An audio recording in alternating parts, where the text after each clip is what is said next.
오늘 우리에게 주시는 하나님 말씀은 누가복음 10장 33절부터 37절까지의 말씀입니다.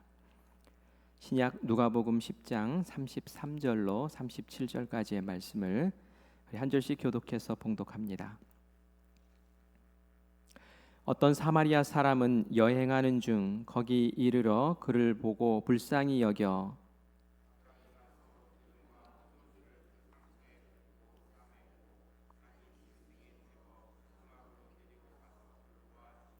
그 이튿날 그가 주막 주인에게 데나리온 둘을 내어주며 이르되 이 사람을 돌보아 주라. 비용이 더 들면 내가 돌아올 때에 갚으리라 하였으니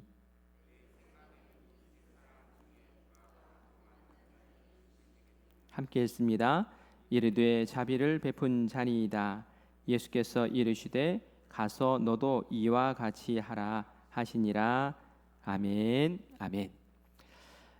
오늘도 무더위 속에서 건강 잘 지키시고 또 오늘 이렇게 마음 모아 주님 전에 나온 우리 사랑하는 성도님들을 사랑하고 또 축복합니다.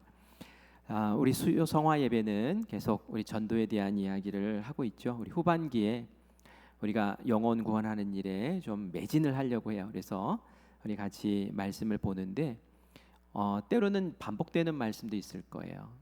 그런데 이게 중요한 거예요. 반복하면 반복할수록 또 내 속에 이제 더 깊이 새겨져서 우리가 잘 말씀으로 무장하고 또 후반기에 우리 큰빛 축제, 새생명 축제로 함께 이제 나아가는 이제 발판을 우리 하나하나 놓기를 바랍니다. 전도는 그리고 선교는 교회나 우리 성도들이 존재하는 이유다라고 그렇게 말해도 과언이 아닙니다. 그런데 어떤 사람은 전도라는 말만 없으면 참 신앙생활하기 좋을 텐데 참 부담스럽게 자꾸 전도하네요라고 말하기도 합니다. 그러나 교회가 이 존재의 이유인 이 전도를 놓쳐버리면, 영혼 구원하는 것을 놓쳐버리면 교회가 이제 더 이상 교회가 아닌 거예요. 전도하지 않는 교회는 소멸됩니다. 그죠? 전도하지 않는 교회는 소멸돼요. 마치 우리나라도 출산율이 점점 떨어지고 그러면은 막 위기 의식을 갖잖아. 이러다가 대한민국 삭제되는 거 아닌가? 이런 이야기도 나오지 않습니까? 이 전도는 계속 새 생명을 잉태하고 낳는 그런 과정이고, 그런 것들이 있어야지 교회가 계속 자라날 수 있기 때문에 교회 없으면 전도가 없으면 소멸된다라는 그런 위기 의식을 가지고 우리가 전도에 또 마음을 두어야 될 것 같습니다. 세상이 참 많이 변해요, 그죠? 그래서 쌍둥이 사이에도 세대 차가 난다는 식으로 막 얘기를 하는데 세상이 아무리 빨리 변해도 변하지 않는 것이 있다고 성경은 말하고 있습니다. 그게 하나님의 말씀은 변하지 않는다는 거예요. 우리 이사야서 40장 8절 말씀 같이 읽을까요? 시작. 풀은 마르고 꽃은 시드나 우리 하나님의 말씀은 영원히 서리라 하라. 아멘. 꽃은 마르고 풀도 마르고 세상은 다 지나가고 변하지만 우리 하나님의 말씀은 영원히 설 것이다. 영원히 동일한 생명의 말씀이다라는 그런 뜻이죠.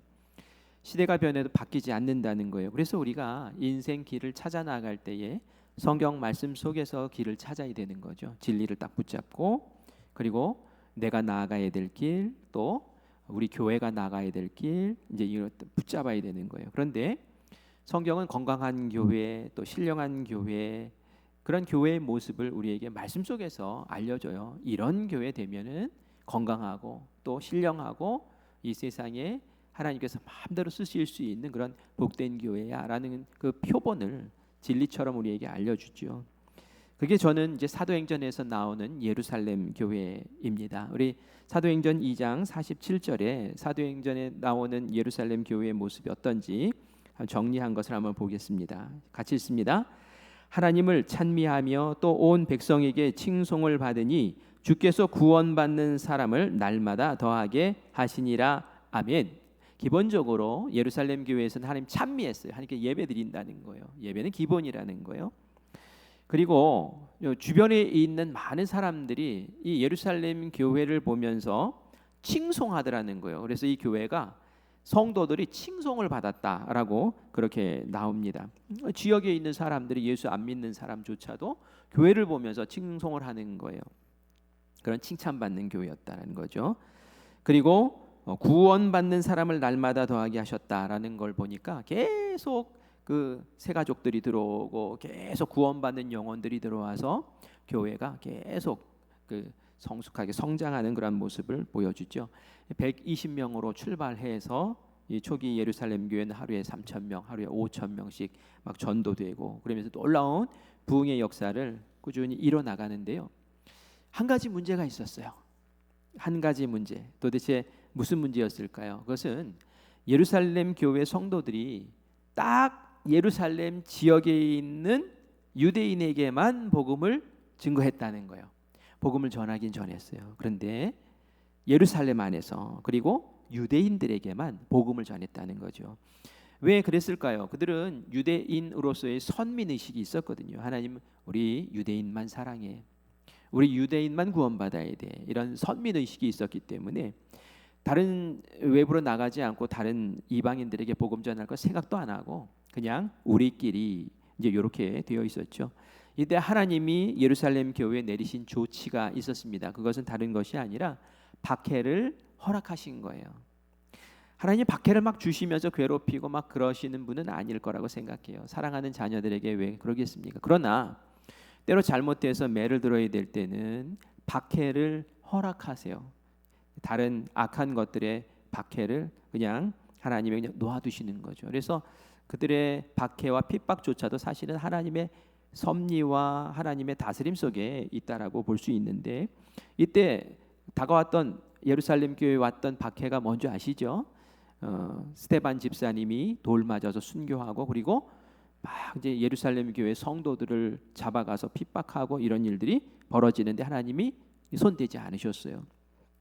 왜냐하면은 하나님의 이 일을 통해서 예루살렘 교회만 예루살렘만 딱 지키고 있는 이들의 모습을 좀 더 성장시키고 발전시키기 원하셨기 때문에 그렇죠. 그래서 하나님 교회를 세우신 목적대로 이들은 막 사방으로 흩어졌고 결국은 저쪽 안디옥까지 올라가게 됩니다. 그래서 세워진 교회가 이방인들에게 복음 전해서 세워진 안디옥 교회죠. 그리고 이 안디옥 교회는 하나님의 명령대로 선교하는 일로 이제 바울과 바나바를 세워서 이제 밖으로 뻗쳐나가는 그런 놀라운 일을 벌이고 나중에 바울은 로마, 세계의 중심이라고 하는 로마까지 들어가서 그래서 복음 전하고 순교하는 그러한 모습을 보여주죠. 하나님의 원하시는 모습, 하나님이 기대하셨던 교회에 기대하셨던 그거예요. 예배 드리는 것으로만 끝나는 게 아니라 예배도 드리고 또 칭송도 받고 그리고 많은 사람들이 예수님 믿게 하는 그 전도하는 일, 영혼 구하는 일에 앞장서는 교회. 그래서 초대교회는 연약한 가운데 예루살렘에서 시작되었지만 정말 세계적인 교회, 안디옥 교회를 비롯해서 많은 교회들이 세계적인 교회로 그렇게 뻗쳐나가는 것을 보게 됩니다. 이것이 바로 하나님이 우리 큰빛교회를 향하신 동일한 마음인 줄 믿습니다. 예수님이 이 땅에 오신 이유와 목적을 누가복음 19장 10절에서 말씀하셨어요. 내가 이것 때문에 왔어 라고 말씀하시는데 우리 같이 읽겠습니다. 시작. 인자가 온 것은 잃어버린 자를 찾아 구원하려 함이니라. 아멘. 잃어버린 자를 찾아서 내가 구원하려고 왔다. 오신 이유를 분명하게 얘기하고 있어요. 마가복음 1장 38절 말씀도 같이 있습니다. 시작. 이르시되 우리가 다른 가까운 마을로 가자. 거기서도 전도하리니 내가 이를 위하여 왔노라 하시고, 내가 이것 때문에 왔다라고 말씀하시는데 그것이 뭡니까? 마을에 가서 전도하자. 그것 때문에 내가 왔다라는 거예요. 전도와 선교는 주님이 이 땅에 오신 목적이고 승천하셔서 성령님을 우리에게 보내주신 그 이유도, 그리고 오늘 우리의 교회를 세우신 목적도 예수님이 이 땅 가운데 펼치셨던 그 전도의 삶을 너희가 대신 살아내야 된다, 너희가 대신 해야 된다라고 그렇게 말씀하시는 거죠. 그래서 우리는 교회를 주님의 몸 된 교회라고 그렇게 표현하는 거예요. 괜히 주님의 몸이라고 표현하는 게 아니에요. 예수님이 이 땅 가운데 계실 때 하셨던 그 일을 우리가 몸이 되어서 예수님 머리 삼고 우리는 몸이 되어서 예수님 하셨던 그 일을 우리가 합니다라는 거예요. 그러니 전도하고 선교하는 일은 우리에게 이건 뭐 선택 사항이 아니라 그냥 필수적인 것이다라는 것을 꼭 기억해야 되죠. 그래서 전도하지 않는 교회, 이건 성경적인 교회가 아닌 거예요. 전도하지 않는 성도, 성경적인 교인이라고 말할 수 없는 것이죠. 우리는 주님이 오시는 그날까지 전도하고 선교하고 영혼 구원하고 하는 그 일을 사명처럼 알고 결코 멈춰서는 안 될 귀한 복된 일인 줄 믿습니다. 그래서 또 우리도 똑같이 주님 앞에 고백할 수 있어요. 내가 이 세상에 온 이유는 예수님처럼 잃어버린 자를 구원하기 위해서 왔다라고 그렇게 선포하고 우리의 삶의 목표가 이제 그런 목표로 내 인생을 딱 끌어나가는 그런 복된 우리 성도님들 되시기를 간절히 바랍니다. 정말 좋은 교회는 시설 좋은 교회, 뭐 큰 교회 이게 아니라 하나님이 당신의 뜻대로 마음껏 쓰실 수 있는 교회가 정말 좋은 교회예요. 그죠? 내가 이거 하고 싶어 하면은 몸인 교회가 알겠습니다 하고 순종하고 하는 것 말이죠. 그래서 하나님의 그 생각과 마음과 뜻이 우리의 가슴을 설레게 하고 하나님이 요거 하고 싶으시죠 라는 마음을 우리가 깨달았다면 그 일에 집중하고, 그죠? 그런 교회, 우리가 그런 교회 되기를 간절히 바랍니다. 그런데 우리가 하나님의 마음도 잘 아는데 이 전도라는 것이 늘 이제 부담스럽게 여겨져요. 그것은 뭐 여러 가지 이유가 있겠으나 거기에 들어가는 희생과 섬김, 이 헌신이라는 것이 있기 때문에 그렇죠. 그런데 이 헌신과 희생 이런 것들이 있을 때에 사실 열매도 맺히는 거예요. 우리가 이 무더운 여름을 지금 보내고 있는데 식물들도 지금 뜨거운 햇볕 아래서 지금 이 여름을 나고 있죠. 근데 이런 여름들을 나야지, 이 뜨거운 계절들을 나야지 이 가을에 열매가 맺히는 것처럼 애씀과 수고함과 헌신과 땀 흘림과 또 공들이는 것이 있어야지 열매라는 것도 우리에게 맺혀지는 것이죠. 제가 아는 어느 목사님이 이런 얘기 하시더라고요. 이제 땀을 뻘뻘 흘리면서 그렇게 사무실에 들어오셨었어요. 그래서 아이고 목사님 왜 이렇게 땀을 이렇게 많이 흘리세요? 그랬더니 운동하고 오셨다고 그러면서 말씀을 하시는데 무슨 운동 하셔요? 그랬더니 걷는 운동을 그렇게 하신대요. 그러면서 이렇게 얘기하시더라고요. 걸음아 날 살려라 하는 마음으로 한대요. 그래서 우리 걸음아 날 살려라 도망가는 거 얘기하는 거잖아요. 그런데 그분에게는 걸음아 날 살려라가 열심히 하루 이렇게 시간 정하고 걷는 그 일이 너무너무 힘들고 너무너무 귀찮고 그렇지만 그걸 걸어야지 내가 산다라는 그런 마음으로 이제 걷고 있다라는 얘기를 해요. 근데 저는 전도가 그런 것 같아요. 귀찮아서 하지 않고, 아이고 힘들어서 하지 않고, 아이고 또 땀 빼야 되고 정성 들여야 되니까 내려놓고 이러면은 말이죠. 나도 죽는 거예요. 내 신앙도 죽고 내 영도 죽는 거예요. 교회도 같이 죽어요. 그래서 살기 위해서라도 걷는 것처럼 정말 내 영이 살고 교회가 살기 위해서라도 내가 전도의 그 수고를 꼭 아끼지 말고 해야겠다라는 그런 다짐으로 함께 나아가는 그런 새로운 각오가 우리 가운데 있기를 간절히 바랍니다. 오늘 우리가 본문 말씀을 누가복음 10장 말씀을 보았는데 우리 선한 사마리아인의 비유라고 잘 알고 있는 말씀이죠. 근데 오늘 이 말씀을 전도와 관련해서 같이 좀 살펴보려고 해요. 이제 강도 만난 사람에게 자비를 베푼 사마리아 사람에 대한 그런 이야기입니다. 한 사람이 잘 아시는 것처럼 유대인이 예루살렘에서 여리고로 가고 있었어요. 그러다가 가는 길에서 강도를 만나서 거진 죽게 되는 그러한 위기 상황에 처합니다. 이때 제사장이 지나갔어요. 그리고 봤어요. 그런데 모른 척하고 그냥 지나갔어요. 그리고 레위 지파 사람이 그곳을 또 지나갔어요. 그러나 똑같이 제사장처럼 못 본 척하고 지나갑니다. 그러나 사마리아 사람은 달랐어요. 그를 불쌍히 여기고 그리고 그를 치료해 주려고 애쓰고 그리고 여관까지 데려가서 그리고 돈까지 지불하면서 이 사람을 살리기 위해 애쓰는 자비를 베푸는 그런 모습을 우리가 보게 됩니다. 여기서 제사장과 레위인과 이 사마리아 사람의 다른 점이 뭘까요? 우리 33절 말씀 같이 읽겠습니다. 시작. 어떤 사마리아 사람은 여행 중 거기 이르러 그를 보고 불쌍히 여겨. 강도 만난 사람을 보고 이 사마리아 사람이 불쌍히 여겼대요. 그래서 불쌍히 여기서 다가섰대요. 자, 불쌍히 여긴 것이 이 제사장과 그리고 이 레위인과 사마리아 사람의 다른 모습이었을까? 생각해봤어요. 그런데 여러분, 제사장, 레위인 그냥 지나갔지만 강도 만난 사람 고막 피를 흘리면서 거진 죽게 된 그 사람을 보면서 불쌍한 마음 안 들었을까요? 그냥 정상적인 사람이라면 불쌍하다. 큰일 났네. 저 사람 저러다 죽는 거 아니야? 야, 저거 어떡하지? 저는 분명히 불쌍한 마음이 들었을 거라고 생각을 해요. 그래서 그 자리를 떠났을 때 아마 마음이 편하지는 않았을 것 같아요. 불쌍한 마음도 들었을 거고 말이죠. 그러나 이 사마리아 사람과 이 제사장과 레위인의 차이는 뭡니까? 불쌍한 마음 가졌지만 행동으로 이어진 사람은 사마리아 사람밖에 없었다라는 거죠. 피 흘리면서 쓰러져 있는 사람을 그냥 지나치지 않고 이 사마리아 사람은 불쌍한 마음도 가졌지만 그 다음에 행동이 이어졌다는 거예요. 우리 34절 말씀을 같이 읽습니다. 시작. 가까이 가서 기름과 포도주를 그 상처에 붓고 싸매고 자기 짐승에 태워 주막으로 데리고 가서 돌보아 주니라. 아멘. 이 비유의 핵심이 바로 이것 아니겠습니까? 마음 먹은 것, 마음에 드는 그 마음에 품은 것, 그것이 전부가 아니라는 것이죠.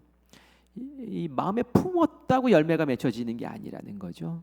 마음에 품었어? 그러면 그것을 행동으로 딱 드러내야지 그것이 열매로 맺혀지는 것이라는 거예요. 간직한 은혜가 있어? 그럼 삶의 현장에서 행동으로 표현해. 그래야지 그때 향기가 나는 거예요. 옥합을 탁 열어서 딱 흘렸을 때에 그때서야 비로소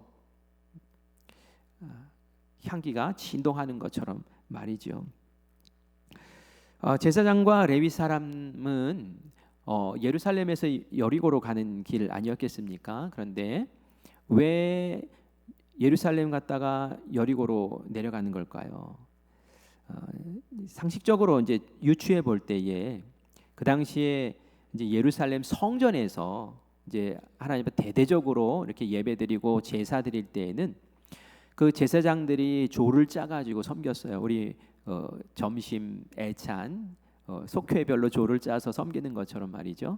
제사장이 각각 흩어져 있잖아요. 그러니까 이 제사장들에게 너 이제 이번 달에 네가 섬길 순서야. 그러면 이 제사장이 한 달 동안 예루살렘 성전에 가가지고 섬기는 거예요. 그리고 레위 사람들도 그 옆에 붙어가지고 이제 그 제사 드리는 것을 옆에서 이제 돕는 일을 하게 되지요. 그렇게 열심히 성전에서 주님의 말씀도 선포하고 또 하나님께 영광도 올려드리고 또 기도도 하고 성전에서 은혜 충만한 상태였단 말이에요.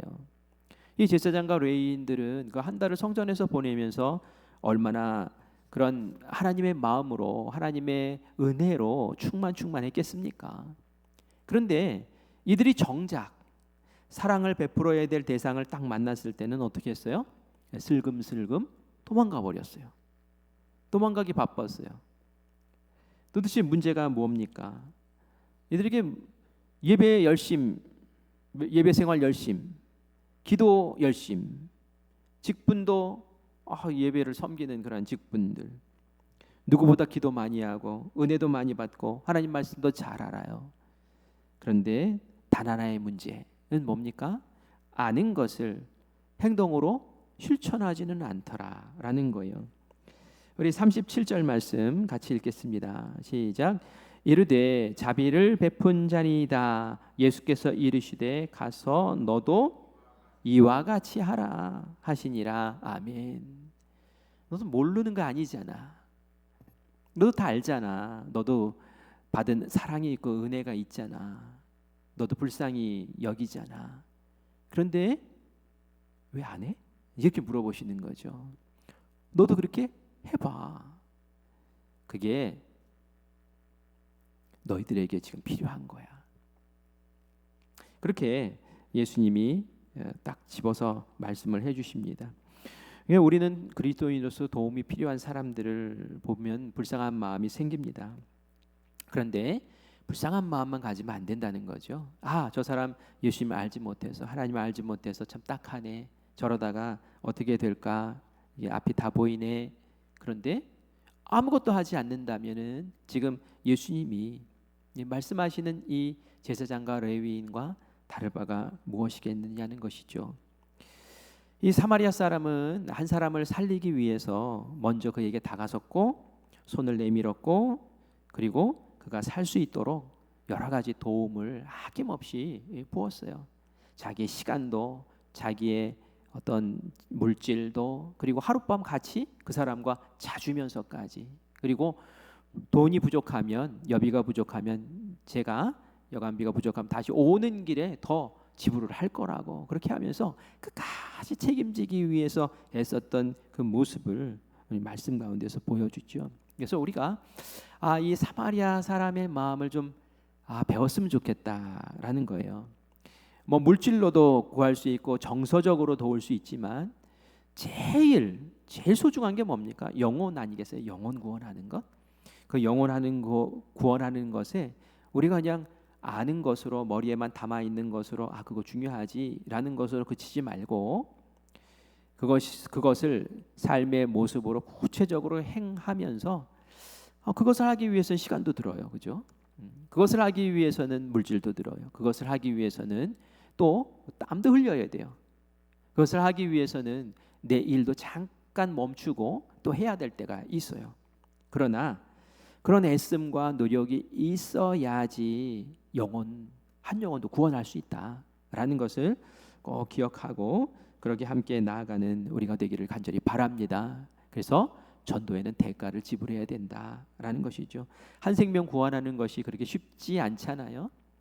천하보다 더 귀한 영혼인데 우리가 그것을 위해서 또 우리가 지불해야 될 대가가 있다면 우리 사랑의 빚으로 알고 또 지불하고 또 그래 구원해내는 그런 아름다운 역사가 있기를 간절히 바랍니다. 사마리아 사람의 이 모습을 보면 말만 한 건 아니에요, 그렇죠? 구체적으로 행동으로 이제 하는 것을 봐요. 그리고 그 행동을 보면서 우리가 사랑을 느끼죠. 그런 것처럼 우리가 말로 전도하는 것도 있지만 삶의 행동으로 전도하는 것도 굉장히 중요합니다. 그래서 제가 이제 오늘 이렇게 말씀의 제목을 뭐라고 잡았나요? 우리는 움직이는 전도지라고 얘기를 했어요. 움직이는 전도지. 우리를 보면서 하나님의 사랑이 저런 건가? 이렇게 아는 그런 어떤 전도지의 그런 모습이 되었으면 좋겠다라는 그런 말씀이죠. 선한 사마리아인이 딱 그렇다는 거예요. 레위인 또 제사장 말로 많이 아는 것 가지고 말할 수 있지만 이 사마리아 사람은 유대인이면 원수지간이거든요. 그런데도 불구하고 다가서서 행동으로 아무런 보상을 바라지 않고 그냥 행동으로 사랑의 모습을 보였을 때에 예수님께서는 그것을 얘기하고 계시는 거죠. 삶의 모습으로 해라. 그래서 우리가 이제 복음을 전해서 사형리를 전하든지 아니면 십자가의 복음을 전하든지 그렇게 해가지고 복음을 전하는 것도 중요하지만 또한 우리가 삶을 통해서 이렇게 예수님의 사랑과 은혜를 전달하는 것도 굉장히 중요하죠. 그래서 우리 삶이 전도지 될 수 있도록 말이죠. 그래서 우리가 이제 후반기에 이제 큰빛 축제 준비하면서 이렇게 나아갈 때에 우리 교회적 차원에서 이렇게 우리가 전도지입니다라는 그런 모습을 보일 수 있는 것을 하면 얼마나 좋을까 하는 그런 생각도 더불어 해요. 어떤 분이 그런 얘기를 하더라고요. 우리 교회는 클린 전도대가 있대요. 클린 전도대, 다양한 전도대가 있는데 클린 전도대가 있다 그래서 도대체 뭐 하는 건가요? 하고 물어봤어요. 그랬더니 이 교회는 이제 토요일 새벽에 지역 사회를 섬기기 위한 클린 전도대를 운영을 한대요. 새벽 기도회를 하고 개인 기도하고 이제 다 모이는 거예요. 거기에는 성인들도 있고요. 그리고 중고등학교 학생들도 있고요. 청년들도 있고요. 또 어린이들도 있고요. 그래서 다 이렇게 모인답니다. 그러면 구역을 나누어서 이제 그 쓰레기 봉투하고 비닐봉투하고 집게를 딱 들고 맡은 구역을 쫙 다니면서 이제 정리를 하는 거예요. 쓰레기 줍는 거예요. 클린 전도가 그거더라고요. 대단한 건 아니에요. 그런데 의외로 이게 지역 주민들에게 좋은 반응을 일으킨대요. 이건 뭐 매주 하는 것도 아니더라고요. 보니까 한 달에 한 번, 딱 한 달에 한 번 하는데 지역 주민들이 그것을 알아본대요. 그리고 나서 말을 건대요. 어느 교회에서 오셨죠? 그러면서 말도 걸고, 그러면서 참 좋은 일 하신다고 그렇게 이야기도 해주고, 그리고 아이들은 그 일들을 하면서, 학생들은 그 일들을 하면서 우리 교회는 사회에 봉사하는 교회야, 이런 자부심도 갖고, 또 우리는 이런 모습을 통해서 한 영혼 구원하기 위해서 전도의 발걸음으로 우리가 이 마을을 이렇게 다 걸으면서 다니는 거야 라고 하면서 자부심도 갖고, 그러면서 이 전도의 마음과 또 행함으로 이 지역사회에 펼치는 은혜들을 그렇게 베풀어 나간다라고 이야기를 합니다. 가랑비에 옷 젖듯이 많은 지역 주민들이 그 모습을 보면서 교회 모습에 감동하고, 또 그 마음에 은근히 그런 마음이 드는가 봐요. 우리가 교회에 빚지고 사는구나, 이런 마음이 든다는 거죠. 그래서 늘 그 클린전도 하러 나가면 그거 보고 뭐 욕할 사람이 어디 있겠어요. 마을 깨끗하게 정리해 주죠. 이제 박수해 주고 감사하다고 그러고, 이제 그래서 어릴 적부터 우리 교회는 이런 식으로 사회를 섬겨라는 그런 마음으로 이 교인들이 그렇게 하고 있습니다라는 이야기를 하는데, 이 섬김의 전도라는 것도 참 중요한 거구나, 그리고 움직이는 전도지의 모습도 참 중요한 거구나라는 것을 생각하게 됩니다. 우리에게는 하나님께서 작은빛 사회적 협동조합을 주셔서 얼마나 감사한지 몰라요. 그래서 우리 지역 사회에 선한 일들을 이렇게 펼치고 있죠. 그런데 그 작은빛 사회적 협동조합은 이제 사람들이 와서 이렇게 도움을 받고 가잖아요. 그런데 때로는 우리 교인들이 쫙 흩어져 가지고, 그래서 또 마을을 쫙 뒤지고 다니면서 그렇게 또 선한 일, 또 빛을 비추는 일들을 하는 것도 참 중요한 것 같아요. 그래서 원래 우리가 그 부채전도 못했는데 후반기에는 우리 클린 전도로 한번 또 쫙 한번 다니면서 우리 또 선한 일들도 하고, 그러면서 우리 전도의 마음도 새롭게 하고, 또 섬기는 전도라는 것도 실천해보고 하면서 우리에게 주신 영혼 구원의 귀한 기회들을 잘 세워나가고 가꾸어 나가는 우리 모두가 되기를 간절히 축원합니다. 아멘. 오늘 말씀 정리할게요. 우리 앞에 보면서 한 가지 정리해 보겠습니다. 우리 1번 같이 읽겠습니다. 시작. 전도는 교회의 정체성이자 사명이다. 예수님이 땅에 오신 이유, 그죠? 인자가 온 이유, 그죠? 잃은 사람들 찾으려고. 그리고 교회인 우리가 이제 그 일들을 잘 감당해내는 것이 우리에게 주신 사명입니다. 이건 선택이 아니라 필수입니다. 이거 없으면 교회가 아닙니다라는 거죠. 두 번째 같이 읽을까요? 시작. 은혜 받은 자는 행동하는 사람이다. 그죠? 머리로 알고 불쌍하네, 여기까지는 그냥 뭐 이제 더 이상 열매는 없어요. 불쌍하네 하고 나서 한 걸음 더 나아가서 행동으로 보이는 사람, 사랑의 행동으로 보일 때에 그때 열매가 맺힙니다. 전도도 그렇습니다.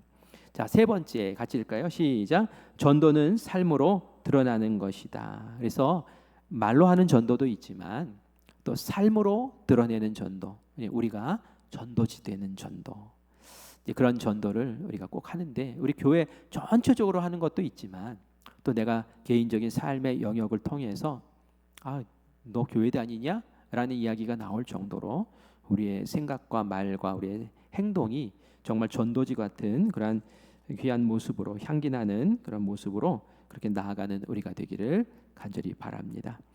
여러분들 마음에 전도해야 될 영혼들 이렇게 품고 계신가요? 그렇죠? 품고 있으셔야 돼요. 지금부터 품고 있으셔야 돼요. 그리고 접촉도 하시고 이제 우리 여름이 지나면은 9월부터는 이제 또 큰빛 축제 준비하면서 나아갈 텐데 그때 내가 기록하고 내가 부르짖고 기도해야 될 그 이름 가까운 곳에서는 나의 가족이고요. 나의 친척, 나의 부모님 되겠죠. 나의 자녀가 되겠죠.